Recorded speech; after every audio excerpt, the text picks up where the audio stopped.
Star Wars: The Rising Storm, another High Republic story, which is the ones that happened several centuries before the Battle of Yavin, etc. This one, we have a ton of Jedi in it, and they're all, and tons and tons of names, some of which you've heard before in previous books in the High Republic. We're in sort of the second phase of a series of books. I guess there's 3 phases. We're in the second now, The Rising Storm. There's 2. They're dealing with the Republic. The Galactic Republic is dealing primarily with 2 dangers right now: the Drengir, which are these super flesh-eating evil plants that infest and destroy entire planets really quickly. They're like basically like man-eating plants and stuff. They just totally destroy everything. And they have nice barbed vines, and they're almost animal-like, which scares you.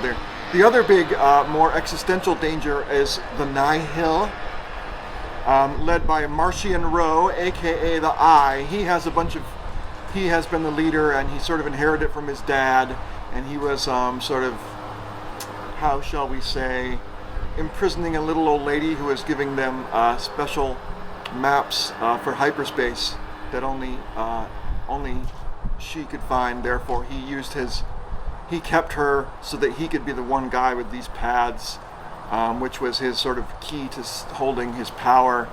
But there's others who suspect him. There's a guy named Pan who really resents Marchion Ro, or Ro for short, and he tries really hard. But Pan is not quite as smart as Ro, and he keeps on getting foiled, and it's frustrating. But this book has tons and tons of plots happening simultaneously. It's like a couple pages, jumps another scene, back and forth, real quick. Lots of names. I find it one of the most confusing Star Wars books to read yet, because there's so many plots going on and so many names. Bel Zetifar, Avar Chris, Buriega, Zanzibar. One of the Padawans, whose name is Bel Zetifar, he has a charhound, which is basically a fire-breathing dog. As long as Ember was with him, Ember is the dog's name, as long as Ember was with him, he would keep her safe. Bel cleared the swarm and, finally leveling his craft, opened his eyes. That was when the harpoon punched through the front of Bel's vector and lodged in his belly. So, this is a dark, grim book with lots of gore and violence. I mean, in the Star Wars vein, it's not really gory, but things that would be gory if you were looking at them happen. And so this guy gets a harpoon in his chest while flying around trying to save the world. Bummer, huh? Anyway, again, I've written down twice here that it's confusing, the plot. So there's a lot of movies and stuff. It jumps back really quickly, maybe more quickly than it needs to. Maybe you don't need all those subplots. One of my favorite idioms from this book was called, someone talks about one of the aliens, and they say, oh, he's getting his head tails in a twist. I thought that was kind of funny. Another idiom was, the thing, it was so beautiful, it lit up like a solstice tree. Later on, they allude to Life Day. Why don't they talk about Life Day trees? Especially since trees are life. Boy, what a wasted opportunity there, huh? Anyway, this story happens sort of in between. In the first series of books, they're focusing on Chancellor So and her desire to open up the Starlight Beacon in the Outer Rim, and that has happened. Stuff went down on the Starlight Beacon, and now they think it's past. The Nihil have attacked, and now they're done. There was an assassination attempt, but she survived. So now they think, okay, well, and now there's a contingent of senators and stuff to think, well, we really need to build up this galactic defense force, because we don't have one. We can't just rely on the Jedi. The Jedi who themselves say they're not warriors, and yet Chancellor So really doesn't want to build a defense force. She thinks that that's not in the spirit of peace and all that the Republic stands for. But there is a contingent fighting against that, and the Jedi are sort of stuck in the middle. They're like, well, we're peacekeepers, we're not warriors. So I don't know where they stand. But the whole book is rather grim.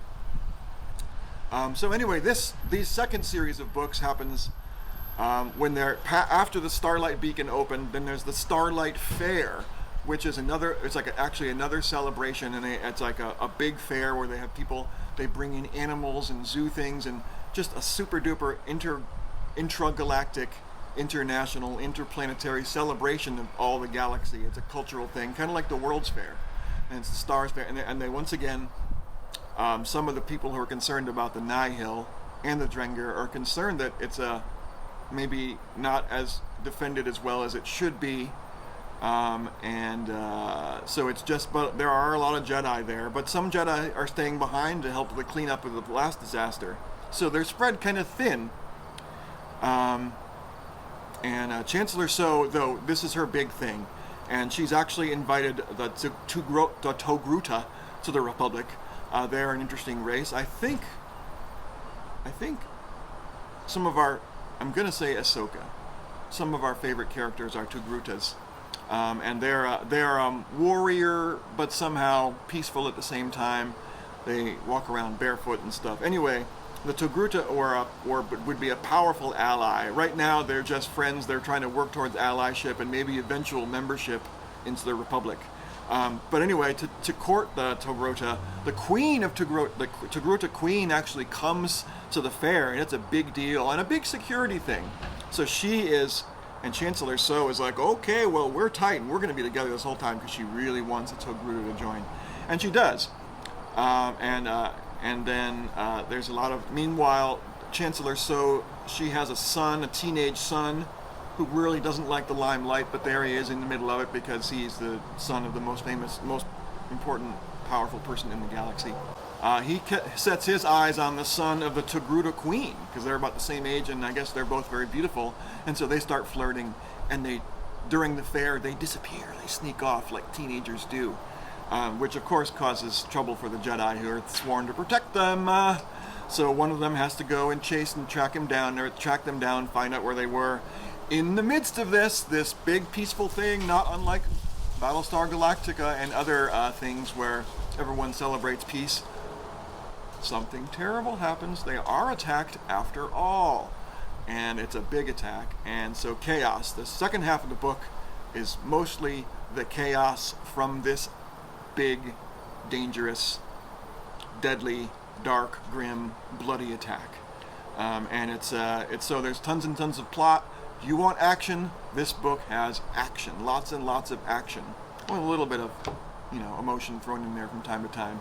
It's not nearly as emotion as, say, the Alphabet Squadron series, which is just pathos and regret the whole time. There's a lot less pathos and regret in this, more just pain and anxiety.